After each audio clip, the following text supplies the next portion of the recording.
Going into WandaVision, many theories, and I think many theories might be an understatement in regards to how the X-Men or Magneto or House of M was going to introduce the mutants. Come to the end of the series and, well, you don't have a single mutant. You don't even have Quicksilver, instead you have Ralph Boner. Now let's hear from Elizabeth Olsen and how she believes that everybody got carried away with it. I sort of agree, to a degree.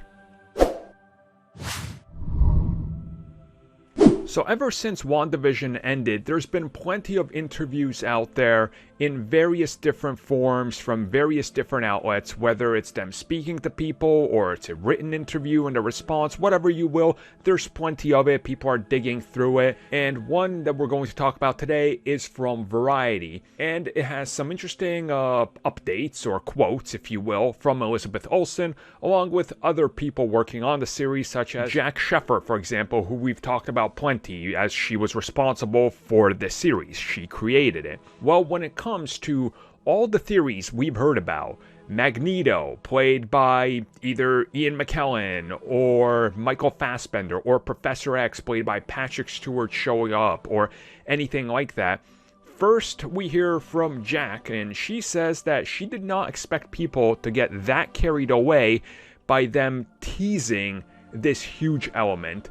And she references something that Elizabeth Olsen said in previous interviews talking about this and the degree and them hyping up House of M, for example, as inspiration, which I think is why everybody assumed something to do with mutants, because when you're referencing the most famous mutant story that has to do with Wanda, you're sort of putting yourself in the crosshairs to go, this is what I'm talking about, look at me, right? So I don't think people were crazy to expect something and ultimately feel disappointed when it didn't happen. And also what's brought up in this is the fact that the delay made people hungrier for more MCU content, where they wanted to dig deeper into all of it, because as they mentioned, there was a drought of Marvel content for a year, and they believe that this amplified everything. But them having that sort of notion where it's, well, I didn't expect people to get carried away with this, I think is kind of, I don't know, it almost feels tone deaf.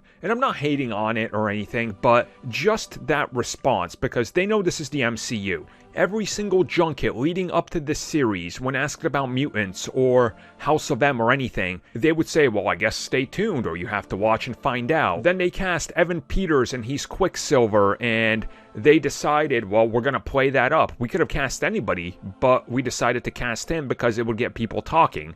It feels to me like they should have known what expectations they were setting when they set these things in motion. If they were never going to bring in mutants, they could have just as easily said during an interview, no more mutants. We're not talking about them because we're not doing it. It would have been that easy. And on the other side, you have Elizabeth Olsen talking about a huge Mark Hamill-sized cameo.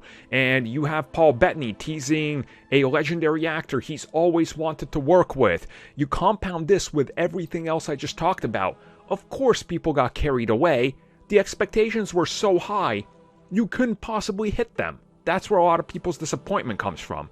Personally, for me, like I said, I love the series.